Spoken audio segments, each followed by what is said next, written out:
શરૂઆત કરવી છે મેઘરાજાની એન્ટ્રી પર। ગુજરાતમાં મેઘરાજાએ એક સાથે અનેક જિલ્લામાં પધરામણી કરતાની સાથે જ વાતાવરણમાં અચાનક પલટો જોવા મળ્યો છે। નવસારી, અમરેલી, જૂનાગઢ, સુરત, વલસાડ, દીવ અને ગીર સોમનાથમાં વરસાદી માહોલ જામ્યો। ક્યાંક ગાજવીજ સાથે ધોધમાર વરસાદ વરસ્યો છે તો ક્યાંક ભારે પવન સાથે ઝાપટા પડ્યા છે। અનેક વિસ્તારોમાં રસ્તા પર પાણી ભરાયા, વીજ પુરવઠો પણ ખોરવાયો અને ખેડૂતોમાં ઊભા પાકને લઈ અને નુકસાનની ચિંતા પણ વધી। અને બીજી તરફ દાતાર પર્વત સહિતના વિસ્તારોમાં વરસાદે મનમોહક કુદરતી નજારો સર્જતાની સાથે જ લોકોને ગરમીમાંથી આંશિક રાહત પણ મળી છે।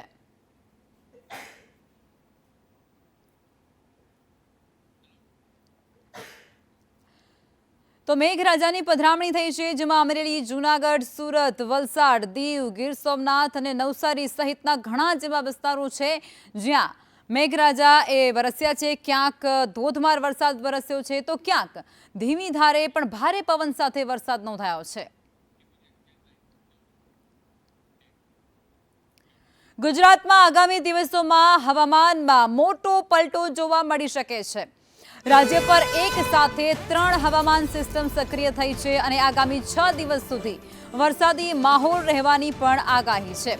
વેસ્ટર્ન ડિસ્ટર્બન્સ, સાયક્લોનિક સર્ક્યુલેશન અને ટ્રફની અસરને કારણે રાજ્યના વિવિધ વિસ્તારોમાં વરસાદ સાથે તેજ પવન ફૂંકાવવાની પણ સંભાવના છે। હવામાન વિભાગના જણાવ્યા અનુસાર 40 થી 50 કિલોમીટર પ્રતિ કલાકની ઝડપે પવન ફૂંકાશે। અરવલ્લી, મહીસાગર અને દાહોદ જિલ્લામાં ગાજવીજ સાથે વરસાદ રહે તો કેટલાક વિસ્તારોમાં કરા પણ વરસી શકે છે। આ ઉપરાંત નર્મદા, તાપી, ડાંગ સહિતના જે જિલ્લાઓ છે તેમાં પણ વરસાદી ઝાપટા રહી શકે। એટલું જ નહીં, આઈપીએલ મેચ દરમિયાન પણ વરસાદ એ વિઘ્ન બની શકે છે। દરિયાકાંઠાના વિસ્તારોમાં પવનની ગતિ વધવાની શક્યતા હોવાને કારણે માછીમારોને આગામી 2 દિવસ સુધી દરિયો ન ખેડવાની સૂચના આપી દેવાઈ છે। સતર્ક રહેવા માટે પણ કહેવાયું છે।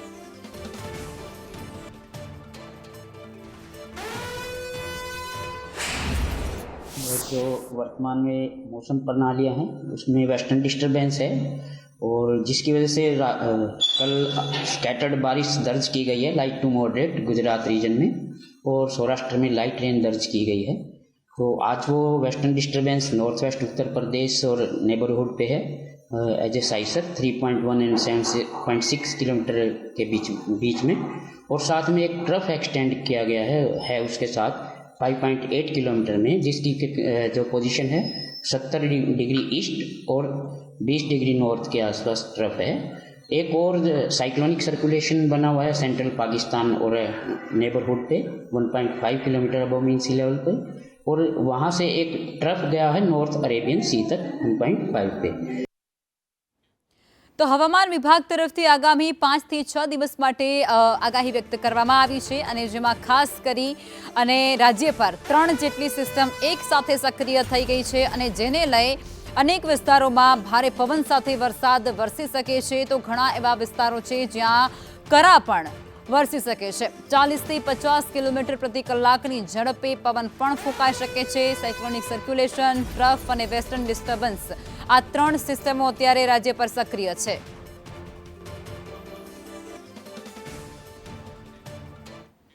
બનાસકાંઠા જિલ્લામાં મોડી રાત્રે ગાજવીજ અને ભારે પવન સાથે કમોસમી વરસાદે ખેડૂતોની ચિંતામાં વધારો કર્યો છે। અમીરગઢ પંથકમાં માવઠાના કારણે ઊભા પાકને વ્યાપક નુકસાન પહોંચ્યું છે। ખાસ કરી ઇકબાલગઢ નજીક ભારે પવનના સુસવાટાના લીધે ગલગોટાના ફૂલોના છોડ એ જમીનધસ્ત થઈ ગયા હતા।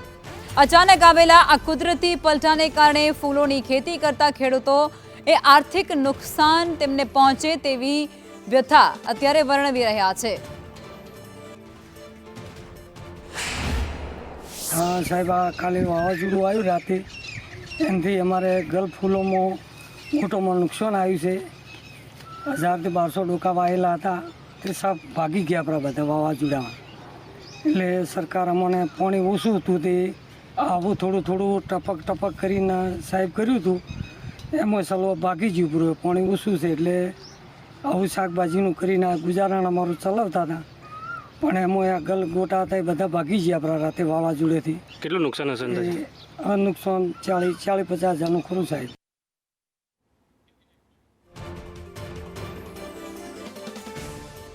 અને સતત પ્રી મોન્સૂનની કામગીરીના દાવા વચ્ચે એમસીની પ્રી મોન્સૂનની કામગીરીની પોલ ખુલી ગઈ છે.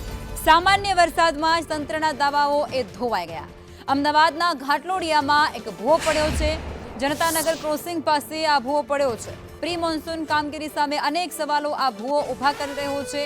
ભૂવો પડતાની સાથે જ ચારે તરફ પાણી જ પાણી જોવા મળ્યું. રહીશોની ફરિયાદ છે અને તે છતાં તે ફરિયાદનો કોઈ ઉકેલ નથી આવતો. અમદાવાદમાં ગઈકાલે સામાન્ય વરસાદ પડ્યો અને શહેરની દુર્દશાના દ્રશ્ય સામે આવ્યા. જો કે હવે ઠેર ઠેર ભૂવાઓનું સામ્રાજ્ય પણ જોવા મળી રહ્યું છે, જ્યાં બીજી તરફ પ્રશાસન તરફથી દાવા કરવામાં આવે છે કે પ્રી મોન્સૂનની કામગીરી અમે શરૂ કરી દીધી છે અને આ વખતે વરસાદી પાણીનો ભરાવો નહીં થાય. પરંતુ આ જ પ્રકારે જે ચાંદલોડિયા પાસેથી લઈને તમામ જે વિસ્તારોના અમે રિયાલિટી જ્યાં ચેક કર્યા હતા ત્યાં પણ આ જ પ્રકારની બેદરકારી સામે આવી હતી. ત્યારે અત્યારે હાલ આ જ વિસ્તારમાં ઘાટલોડિયા પાસેનો જે વિસ્તાર કે જનતાનગર રેલવે ક્રોસિંગ જેને કહેવાય છે તે વિસ્તારમાં પણ ભૂવો પડ્યો છે અને પાણી અત્યારે લીકેજ થતું પણ નજરે પડી રહ્યું છે. જ્યારે પ્રશાસન તરફથી માત્ર ભય છે તેવું નાનું બેરિકેડ લગાવીને લોકોને અવેરનેસ કરવામાં આવી રહી છે.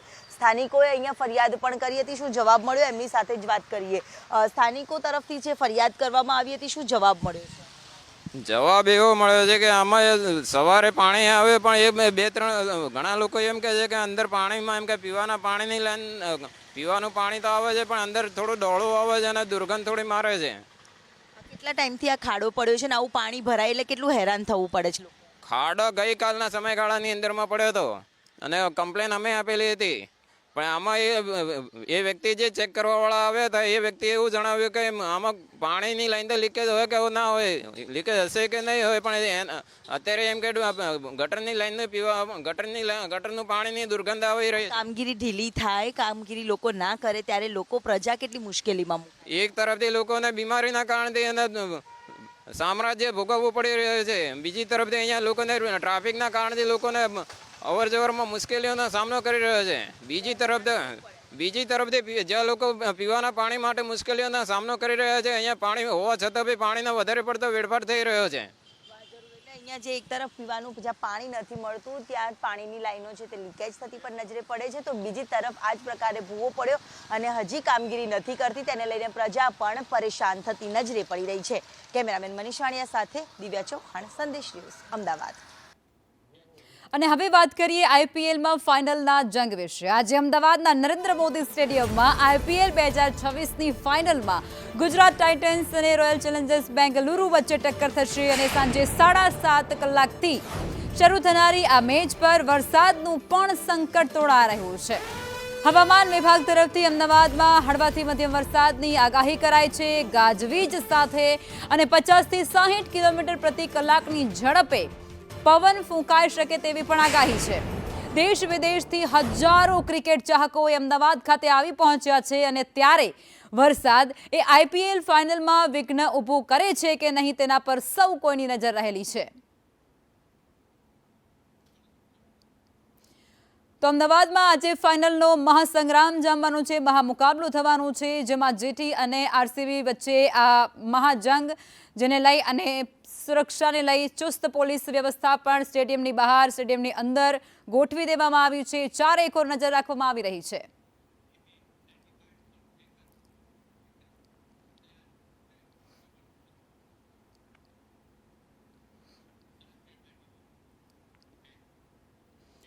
અમદાવાદનું નરેન્દ્ર મોદી સ્ટેડિયમ આજે ક્રિકેટના સૌથી મોટા મહાસંગ્રામનું સાક્ષી બનવા જઈ રહ્યું છે. આઈપીએલ 2026ની ફાઇનલ મેચમાં ગુજરાત ટાઇટન્સ અને રોયલ ચેલેન્જર્સ બેંગલુરુ એ આમને સામને ટકરાશે. આ હાઈ વોલ્ટેજ મુકાબલાને લઈ અને ક્રિકેટ પ્રેમીઓમાં જબરજસ્ત ઉત્સાહ જોવા મળી રહ્યો છે.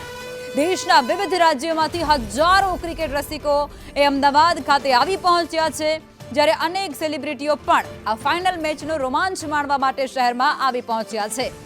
સ્ટેડિયમની બહાર સવારથી જ ચાહકોની અવરજવર એ શરૂ થઈ ચૂકી છે. મેચ દરમિયાન કોઈ અનિચ્છનીય ઘટના ન બને તે માટે સ્ટેડિયમના તમામ પ્રવેશદ્વારો પર ચુસ્ત પોલીસ બંદોબસ્ત ગોઠવી દેવાયો છે. ક્રિકેટના આ મહાકુંભમાં આજે કોણ ટ્રોફી જીતશે તેના પર સમગ્ર દેશની નજર મંડાયેલી છે.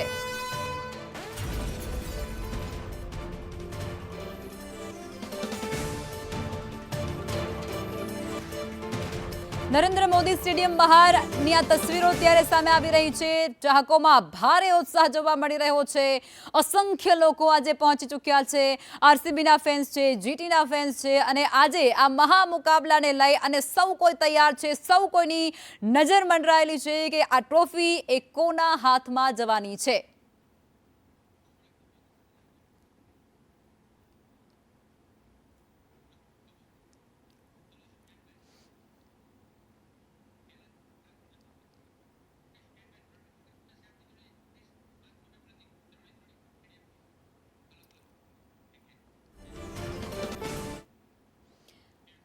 અને આ જ મુદ્દે સંવાદદાતા અમારી સાથે જોડાઈ ચૂક્યા છે. હિમાંશુ જોડાયા છે, જિગ્નેશ જોડાયા છે અને પ્રતિક પણ અમારી સાથે જોડાયેલા છે. તેમની પાસેથી જાણવું છે કઈ જગ્યા પર તે લોકો છે અને કેવો માહોલ છે. સૌથી પહેલા જિગ્નેશ, તમારી પાસે આવવું છે. તમે અત્યારે ક્યાં છો અને ત્યાં કઈ પ્રકારનો માહોલ છે? ફેન્સમાં કેટલો ઉત્સાહ છે? જો એ ઉત્સાહની વાત કરવામાં આવે તો આજે આરસી અને જીટી વચ્ચેની મેચ છે, આરસીબી અને જીટી. પરંતુ અમદાવાદમાં મેચ હોવા છતાં આરસીબીના ફેન ફોલોઅર્સ અહીંયા સૌથી વધારે હોય તેવું લાગી રહ્યું છે. આરસીબીના ફોલોઅર્સે પોતાના હાથમાં વિરાટ કોહલી અને આરસીબીના ટીમના નામની મહેંદી મુકાવી છે અને સાથે એક આરસીબીને સપોર્ટ કરતો એક બેનર પણ લઈને આવ્યા છે. આપ કહાં से आए? मेहंदी आपने हाथ में रचाई क्यों? मैं अहमदाबाद से ही आई हूँ और मुझे मेहंदी का बहुत शौक है. आज मैंने सोचा आरसीबी को सपोर्ट करते हो, आरसीबी आज जीतने ही वाली है, कॉन्फिडेंस मैनिफेस्ट किया हुआ है. तो आज आरसीबी जीते कि आप सब भी आरसीबी को सपोर्ट करो. Thank you so much. आप अहमदाबाद से हो, गुजरात से हो, फिर भी आरसीबी को सपोर्ट, कोई खास वजह?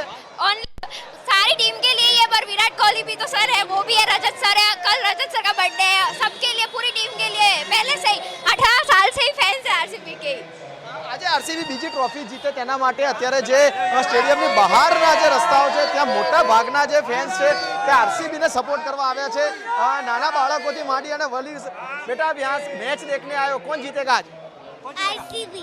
क्यों? गुजरात क्यों नहीं जीतेगा? विराट खेलेगा. कौन? कोहली. બીજા પણ તેવા જ બાળકો છે. આજ કોણ મેચ જીતશે શું લાગે છે? आरसीबी. કેમ આરસીબી કેમ જીતશે? ગુજરાત કેમ? आरसीबी विराट कोहली सेंचुरी मारेगा आज. જે પ્રમાણેનો ઉત્સાહ લોકોમાં છે, ખાસ કરીને વિરાટ કોહલી અને આરસીબી માટે સૌથી વધુ છે તે પ્રેક્ષકો આવે છે. સાથે એક બંને છે. કોણ જીતશે આજની મેચ શું લાગે? GT GT GT GT GT GT GT GT GT GT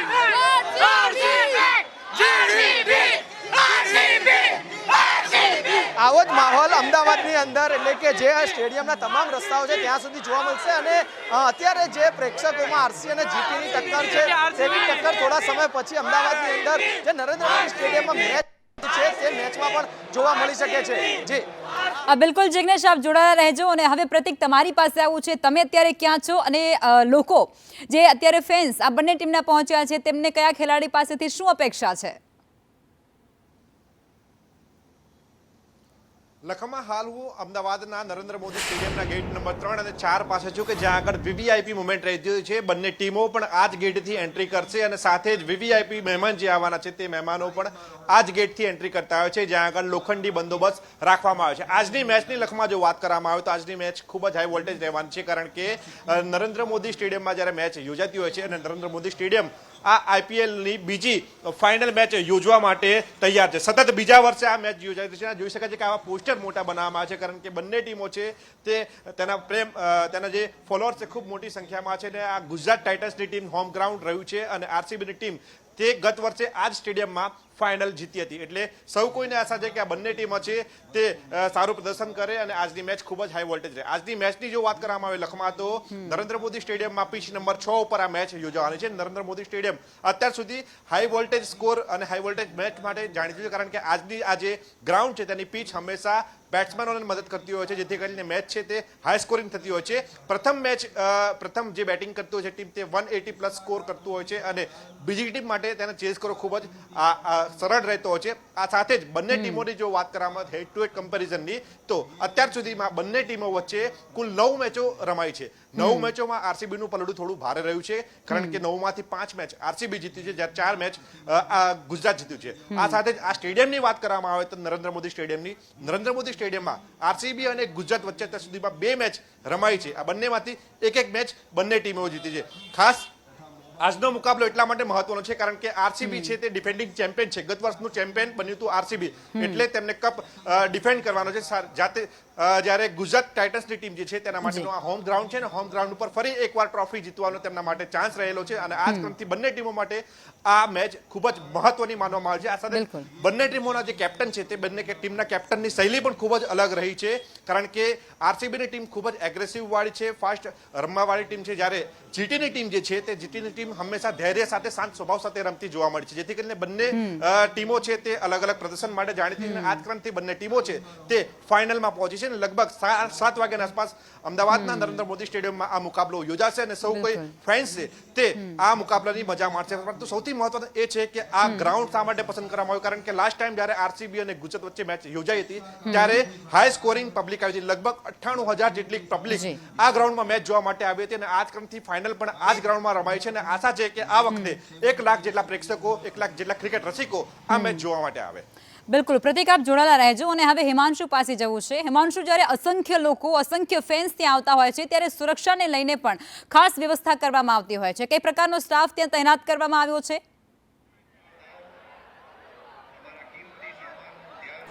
લગભગ ચોક્કસથી જે પ્રમાણે જે પોલીસ દ્વારા ચુસ્ત પોલીસ બંદોબસ્ત ગોઠવી દેવામાં આવ્યો છે.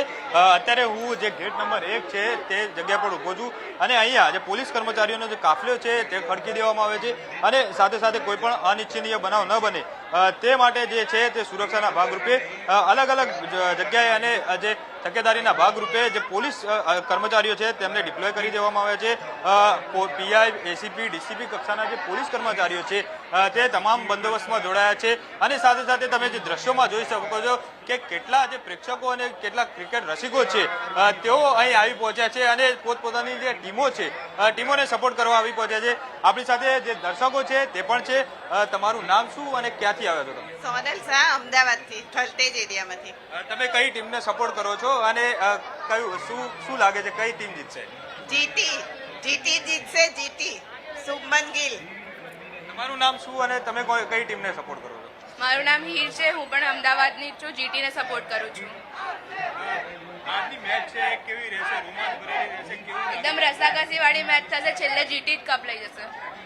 તમારું નામ શું? મારું નામ કુનાલ શાહ છે, અમદાવાદથી છું. મારી ડોટર હતી એ જીટીને સપોર્ટ કરે છે, હું આરસીબીને સપોર્ટ કરું છું બીકોઝ ઓફ વિરાટ કોહલી.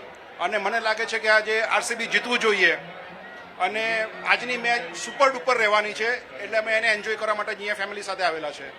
બંને બાજુ ટીમ મજબૂત છે, કેવી રસાકસી રહેશે? તમને કેવો આમ માહોલ તમને જોવા મળશે અંદર? માહોલ આજનો ખૂબ જ ક્રેઝી છે અને બંને ટીમ રસાકસી વાળી છે એટલે મને એવું લાગે છે કે સેકન્ડ જે બેટિંગ કરશે, જે ચેઝિંગ જે કરશે એ ટીમને જીતવાનો વધારે આશા રહેલી છે મને, કારણ કે અગાઉ મેં મેચો જોયેલી છે તેમાં સેકન્ડ ટીમ જે ચેઝ કરી રહી છે એને ચાન્સ વધારે હોય છે એટલે સેકન્ડ બેટિંગ કરશે એ વધારે સારું પરફોર્મન્સ આપી શકે છે. તમારા નામ क्या है बेटा? आत्विक पांडे, साइंस सिटी. और मैच कैसी यहाँ पर मैच देखने के लिए कैसा लग रहा है यहाँ पे? बहुत अच्छा लग रहा है. ठीक है, किस टीम को सपोर्ट कर रहे हो और आरसीबी. आपको अच्छा लगता है? विराट कोहली.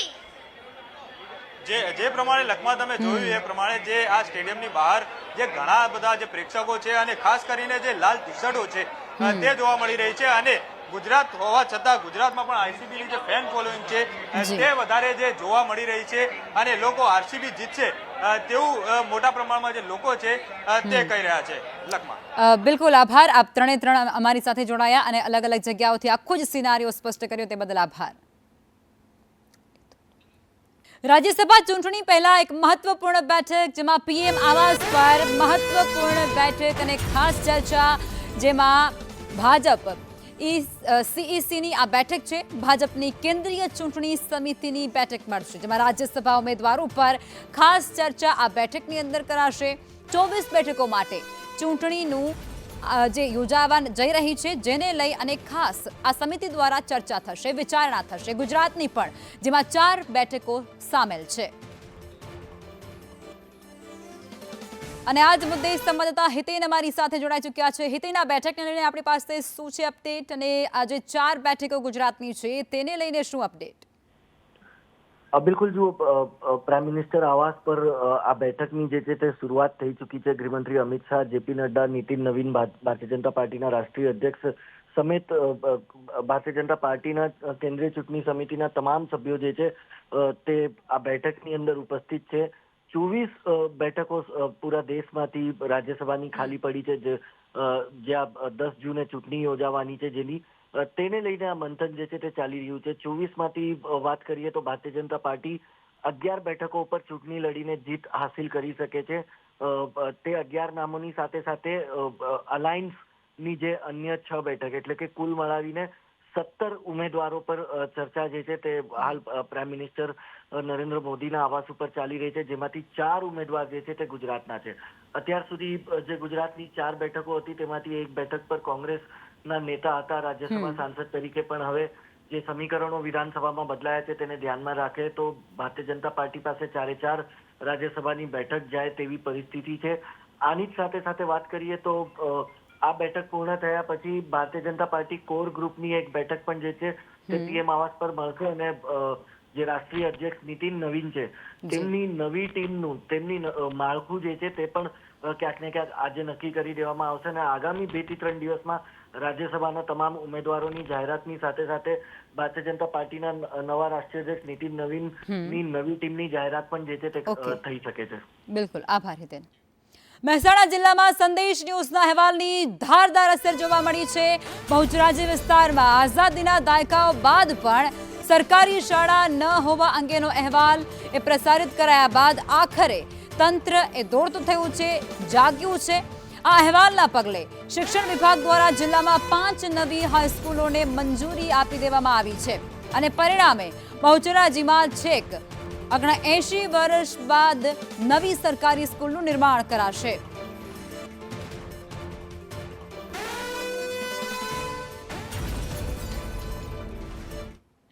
અને આજ મુદ્દે સંવાદદાતા પાયલ અમારી સાથે જોડાઈ ચૂક્યા છે. પાયલ પાસેથી વધુ વિગતો મેળવવી છે. પાયલ, સંદેશ ન્યૂઝના અહેવાલની ધારદાર અસર જોવા મળી છે અને હવે ત્યાં નવી શાળાઓનું નિર્માણ થશે 79 વર્ષ પછી.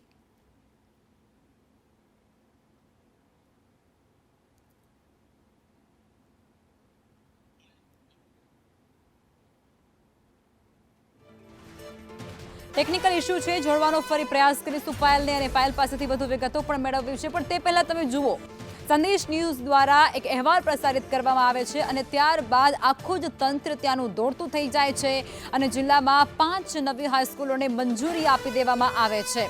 મહેસાણાની અંદર બહુચરાજીમાં 79 વર્ષ બાદ હવે જય અને સરકારી શાળાઓ બનાવવામાં આવશે.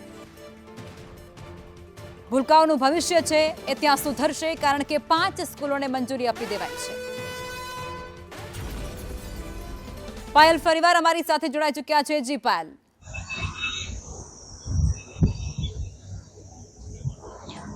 ચોક્કસ લખમાં જે પ્રકારે વાત કરવામાં આવે તો બહુચરાજીના દાયકાઓ સુધી સ્કૂલો સરકારી ન હતી અને તેને લઈને વિદ્યાર્થીઓ જે છે તેમને ભણવામાં અગવડ પડી રહી હતી. દૂર દૂર સુધી તેમને 9, 10, 11, 12નું શિક્ષણ જે છે તે મેળવવા માટે જવું પડતું હતું. ત્યારે જે પ્રકારે સંદેશ ન્યૂઝે અહેવાલ પ્રસારિત કર્યો હતો અને ત્યારબાદ તાબડતોડ તંત્ર જે છે તે જાગ્યું છે અને 79 વર્ષ પછી જે પ્રકારે અત્યારે હાલમાં સ્કૂલો જે છે તેને પરમિશન આપી દેવામાં આવી છે. સંદેશ ન્યૂઝના અહેવાલની ધારદાર અસર જોવા મળી રહી છે અને તેને લઈને તંત્ર જે છે તે તાબડતોડ 5 સ્કૂલો આપી દેવામાં આવી છે. ખાસ વાત કરવામાં આવે તો જે પ્રકારે અહીંયા સ્કૂલો જે છે તે નહોતી અને તેને લઈને અનેક બાળકો જે છે તેઓ ભણવાનું છોડી દેતા હતા.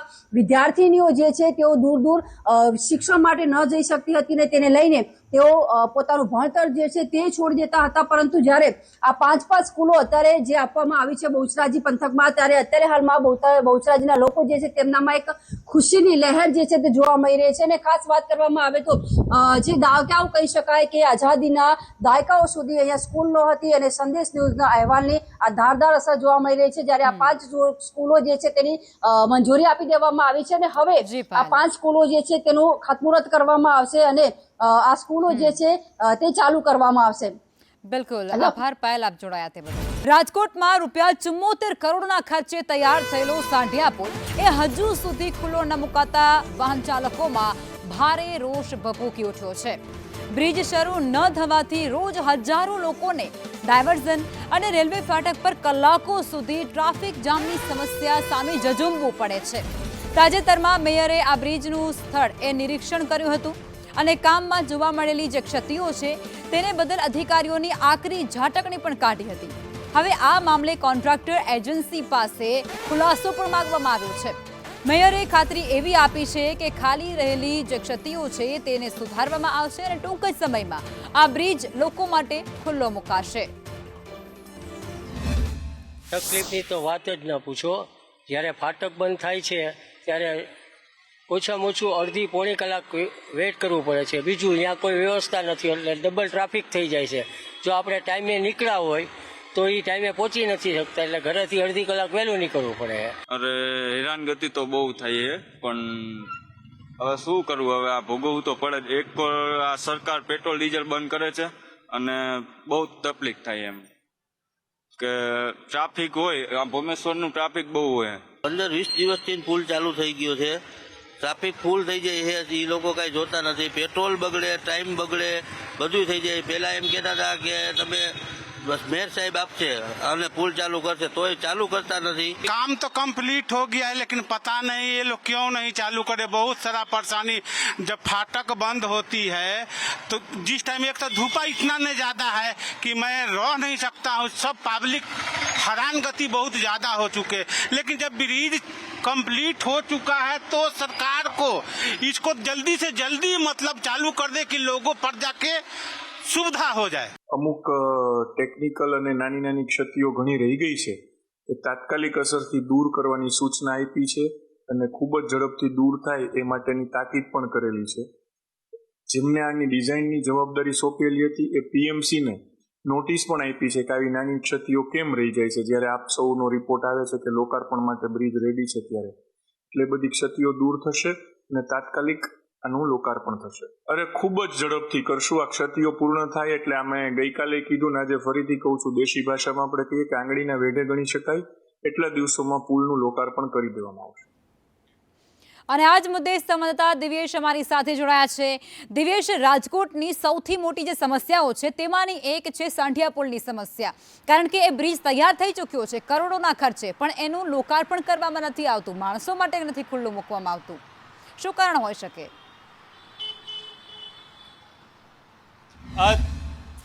ચોક્કસ લખમાં વાત કરવામાં આવે તો રાજકોટનો સાંઢિયા પુલ છે તે 74 કરોડના ખર્ચે તૈયાર કરવામાં આવ્યો છે.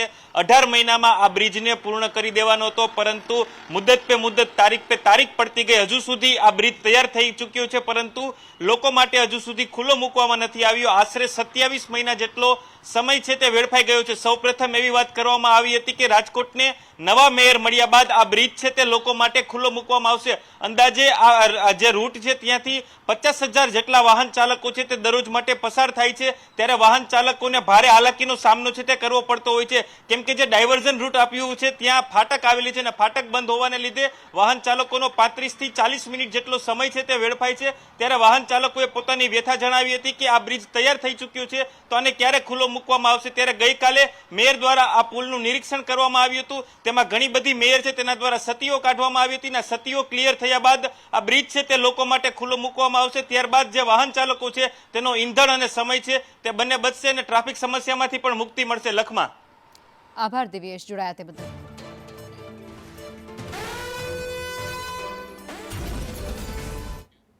અને હવે વાત કરીએ ભ્રષ્ટાચારના ભરડામાં આવેલા એ બ્રિજ વિશે, જેમાં આણંદ જિલ્લામાં 1.5 વર્ષમાં બીજી વાર નિર્માણાધીન રેલવે બ્રિજ એ ધરાશાય થતાની સાથે જ તંત્ર અને કોન્ટ્રાક્ટર બંને સામે ભ્રષ્ટાચારના ગંભીર આક્ષેપો થઈ રહ્યા છે. અગાઉ રાજુપુરા પાસે બુલેટ ટ્રેન પ્રોજેક્ટના બ્રિજની ગટર તૂટતાની સાથે જ 3 લોકોના કરુણ મોત નીપજ્યા હતા. અને જ્યારે શનિવારે અડાસ ગામ પાસે અમદાવાદ વડોદરા રેલવે જે લાઇનનો જોડતો બ્રિજ છે જેને ₹50 કરોડના ખર્ચે બનાવવામાં આવ્યો હતો, એ ઓવરબ્રિજની 3 ગડરો ધડાકાભેર તૂટી પડી હતી.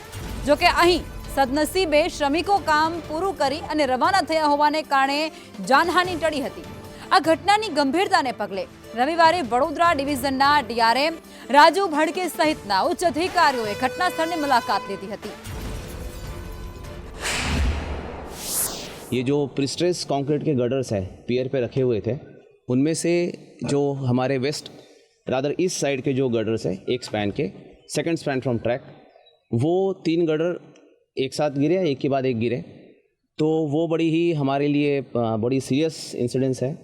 बड़ी अच्छी बात है कि ये ट्रैक से दूर था, इसलिए ट्रैक सेफ था, और जो रोड डाइवर्जन है वो यहाँ से काफ़ी दूर है, इसलिए किसी पैसेंजर की या फिर किसी मोटर व्हीकल वाले की या किसी स्टाफ की या वर्कर की इस दुर्घटना में कोई हानि नहीं हुई, कोई इंजरी नहीं हुई।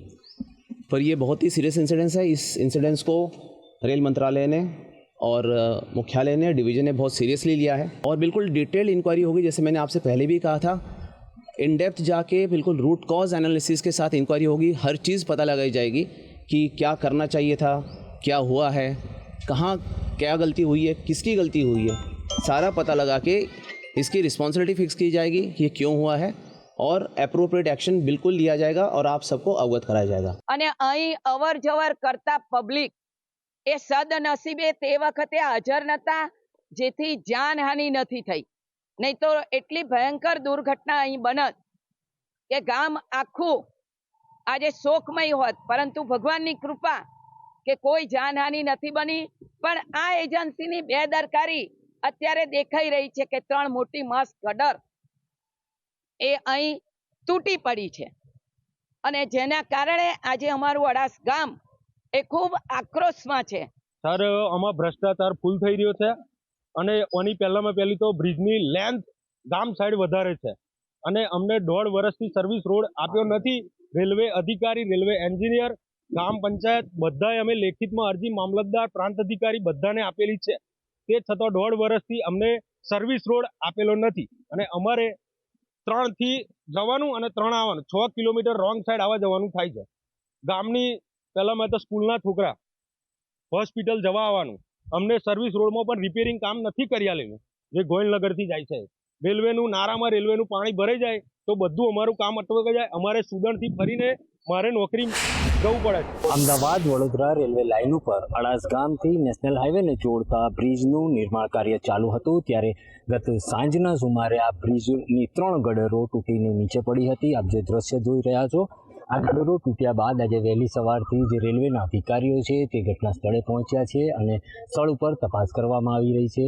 ડીઆરએમ સહિતના અધિકારીઓ જે છે તે હાલ ઘટના સ્થળે પહોંચ્યા છે અને સમગ્ર જે બ્રિજ દુર્ઘટના સર્જાઈ છે અને કઈ રીતે દુર્ઘટના સર્જાઈ છે તેનો તાગ મેળવવાનો પ્રયાસ કરવામાં આવી રહ્યો છે। જે અધિકારીઓ દ્વારા એક રિપોર્ટ તૈયાર કરવામાં આવશે અને રિપોર્ટ બાદ તેને સરકારમાં સુધી પહોંચાડીને જે જવાબદારો છે તેઓની સામે કાર્યવાહી કરવામાં આવશે, તેમ રેલવે દ્વારા જણાવવામાં આવ્યું છે। સાદ સૈયદ, સંદેશ ન્યૂઝ, આણંદ। અને હવે વાત કરવી છે રાજ્યના સૌથી ચર્ચિત મુદ્દા પર। ગીર સોમનાથ જિલ્લામાં એશિયાટિક સિંહોના શંકાસ્પદ મોતના મામલે હવે વન વિભાગ એ સતર્ક બની ગયું છે।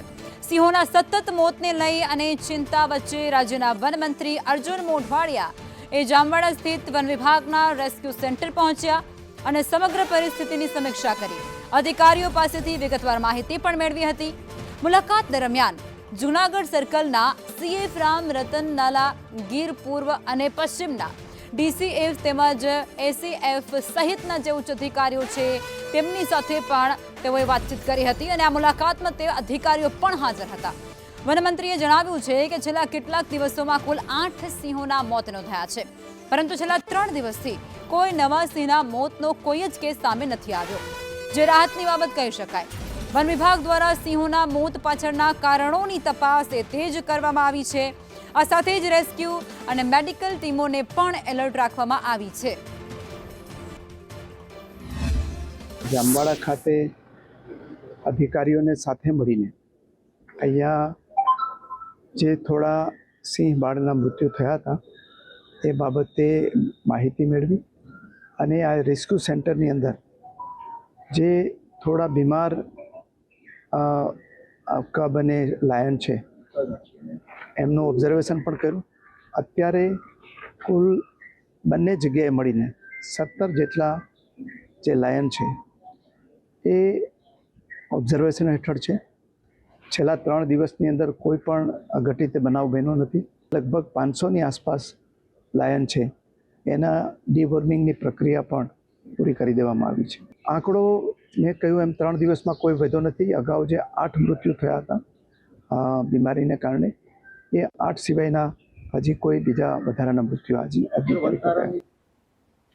ઉત્તરાખંડના હરિદ્વારમાં વીકેન્ડ પર પ્રવાસીઓ અને યાત્રાળુઓની ભારે ભીડ ઉમટવાને કારણે રાષ્ટ્રીય ધોરીમાર્ગ પર કલાકો સુધી ચક્કાજામ જેવી સ્થિતિ સર્જાઈ ગઈ હતી. આ તસવીરો સામે આવી છે, જ્યાં કલાકોની ટ્રાફિક જામ જોવા મળી રહી છે. વાહનોની લાંબી કતારો ત્યાં જોવા મળી રહી છે, અને આ કતારો એ કોઈ મિનિટો માટે ન હતી, પરંતુ કલાકો સુધી આ કતારો આમની આમ રહી હતી. કારણ કે એક તરફ વેકેશનના એન્ડના દિવસો ચાલી રહ્યા છે અને પ્રવાસીઓ એ અત્યારે ગરમીને લઈ અને એ વિસ્તારોમાં પ્રવાસે જવાનું વધારે પસંદ કરતા હોય છે. પરંતુ આ બધા વચ્ચે સ્થિતિ કંઈક એવી સર્જાઈ ગઈ છે કે યાત્રાળુઓની ભીડ એ ત્યાં એકાએક વધી ચૂકી છે અને કલાકો સુધી વાહનોની કતારો ત્યાં જોવા મળી રહી છે. અસંખ્ય લોકો અત્યારે ત્યાં પહોંચી રહ્યા છે પ્રવાસ માટે, અને ત્યારે ત્યાં વાહનોની ભારે ભીડ જોવા મળી રહી છે. કલાકો સુધી ટ્રાફિક જામ જોવા મળે છે.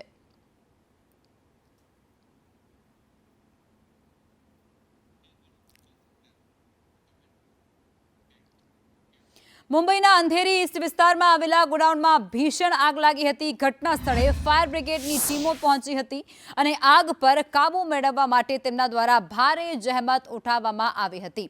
આ તસવીરો સામે આવી રહી છે મુંબઈના અંધેરી ઈસ્ટ વિસ્તારની, જ્યાં એક ગોડાઉન આવેલું છે અને એ ગોડાઉનમાં ભીષણ આગ લાગી ઉઠી હતી. આ આગ એ કયા કારણોસર લાગી છે તે હજુ સુધી જાણવા નથી મળ્યું. જાનહાનિ થઈ છે કે કેમ તે વિગતો પણ સામે નથી આવી, પરંતુ આ આગ લાગ્યા હોવાનો બનાવ બનતાની સાથે જ ફાયરના જવાનોને કોલ આપવામાં આવ્યો હતો અને ફાયરની ટીમ એ તાત્કાલિક ઘટના સ્થળે દોડી આવી હતી અને ભારે જહેમત ઉઠાવી તેમના દ્વારા સતત પાણીનો મારો ચલાવી અને આ આગ પર કાબુ મેળવવાના અથાગ પ્રયાસો છે તે હાથ ધરવામાં આવ્યા છે. આ ગોડાઉનમાં આગ લાગી જેણે જોત જોતામાં વિકરાળ સ્વરૂપ પણ ધારણ કર્યું હતું.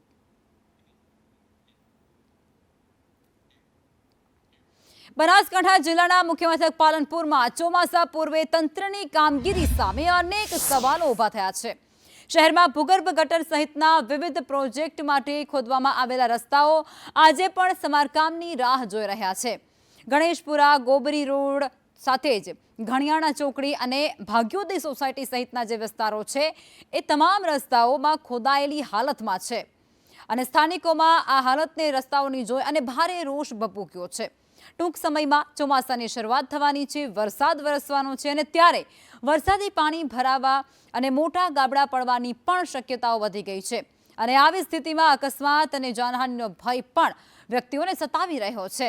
અને બીજી તરફ પાલિકાના ચીફ ઓફિસરે દાવો કંઈક એવો કરી નાખ્યો છે કે ચોમાસાને ધ્યાનમાં રાખી નવી ખોદકામની કામગીરી અટકાવી દેવામાં આવી છે. ગણેશપુરા જે વિસ્તાર છે, કારણ કે એ હેડક્વાર્ટરને જોડતો વિસ્તાર છે, વેપારીઓનો વિસ્તાર છે અને મોટાભાગે ત્યાં પટેલ સમાજના અને અન્ય સમાજના લોકો પણ વસવાટ કરે છે અને ત્યાંનો પણ રસ્તો આ રીતે ખોદી નાખ્યો છે. ભાગ્યોદય સોસાયટીનો ખોદી નાખ્યો છે.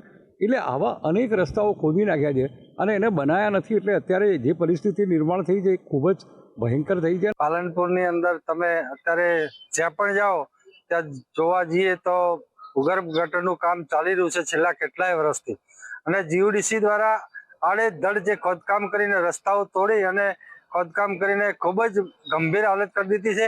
અને સામે હવે ચોમાસું આવી રહ્યું છે અને જો આ ચોમાસાની ઋતુમાં ઉપર રોડ કે કંઈ ડામર નાખવામાં નહીં આવે તો પબ્લિકને ઘણા બધા ભૂવા પડશે અને કેટલાક પબ્લિક પણ એ ભૂવાના અંદર મોટી અનારત સર્જાશે. જીયુડીસી દ્વારા ડ્રેનેજ લાઇન અને પાણીની લાઇનના કામો અત્યારે પ્રગતિમાં છે. સરકારની સૂચના મુજબ દરેક કામોને સેફ સ્ટેજે લાવી દીધેલા છે. નવું કોઈ ખોદકામ હમણાં ચોમાસું પૂર્ણ ના થાય ત્યાં સુધી કોઈ મોટા ખોદકામ કરવામાં આવશે નહીં. જે જગ્યાએ લાઈન નાખી દીધેલી છે તે જગ્યાએ ડ્રેસિંગ કરવાની સૂચનાઓ આપી દેવામાં આવેલી છે અને ડ્રેસિંગ કરવાની કામગીરી અત્યારે પ્રગતિમાં છે.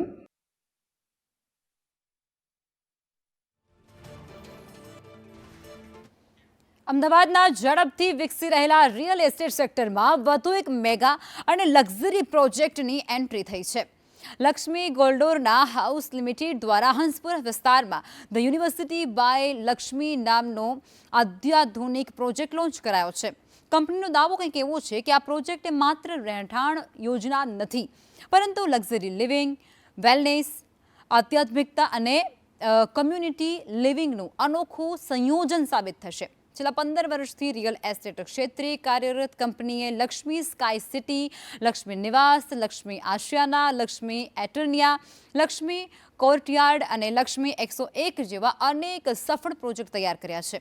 50 લાખ ચોરસ ફૂટથી વધુના ડેવલપમેન્ટ પોર્ટફોલિયો સાથે કંપની અત્યાર સુધીમાં 3000થી વધુ પરિવારોને તેમના સપનાનું ઘર સોંપી ચૂકી છે.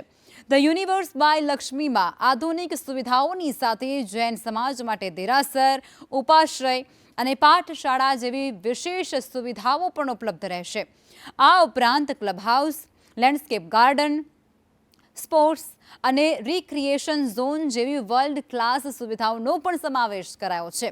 પ્રોજેક્ટને ગ્રાહકો તરફથી સારો પ્રતિસાદ પણ અત્યારે મળી રહ્યો છે. પ્રોજેક્ટ એ પ્રેઝન્ટેડ બાય લક્ષ્મી ગોલ્ડ ઓનના હાઉસ લિમિટેડ કંપનીમાં અમે લઈને આવી રહ્યા છીએ. લક્ષ્મી ગોલ્ડ ઓનના હાઉસ લિમિટેડ કંપનીમાં લક્ષ્મી એટર્નિયા, લક્ષ્મી આશિયાના અને હવે અત્યારે નવો આ લોન્ચ પ્રોજેક્ટ થઈ રહ્યો છે ધ યુનિવર્સ બાય લક્ષ્મી. આ પ્રોજેક્ટ આવી રહ્યો છે. આપણી આ ખાસ scheme the universe by Lakshmi એ ગુજરાતનું સૌથી મોટામાં મોટું લાર્જેસ્ટ 1 લાખ સ્ક્વેર ફૂટનું પોડિયમ આપણે બનાવી રહ્યા છીએ અને લોટ્સ ઓફ એમ્યુનિટીઝ આ પોડિયમની ઉપર નો વ્હીકલ ઝોન અને પીસફુલ લાઈફ પોતે આપણે એન્જોય કરી શકીએ એ રીતે બનાવી રહ્યા છીએ. આ સ્કીમનું નામ યુનિવર્સ એટલે પડ્યું છે કે કોઈ પણ માણસને સવારથી લઈને રાત સુધીમાં આખા યુનિવર્સમાં શું શું વસ્તુ એને જોઈએ છે કે સવારથી એ જાગે ત્યાંથી લઈને ઊંઘે ત્યાં સુધી એને બધી જ વસ્તુ અહીંયા એક જ સાઇટ ઉપર એને મળી ચૂકી છે. એના માટે આપણે આ સાઇટનું નામ ધ યુનિવર્સ પાડ્યું છે.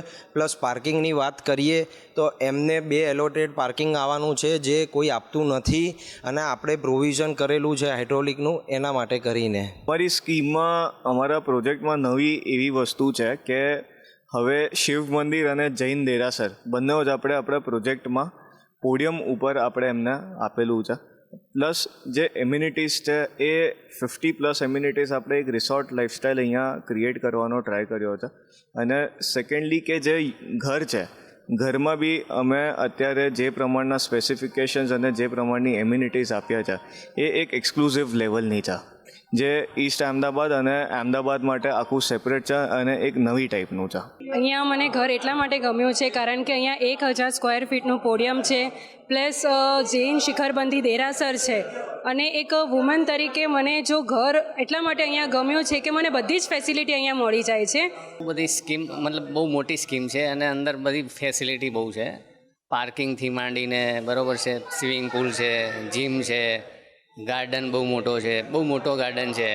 એના હિસાબે વધારે મજા આવે છે.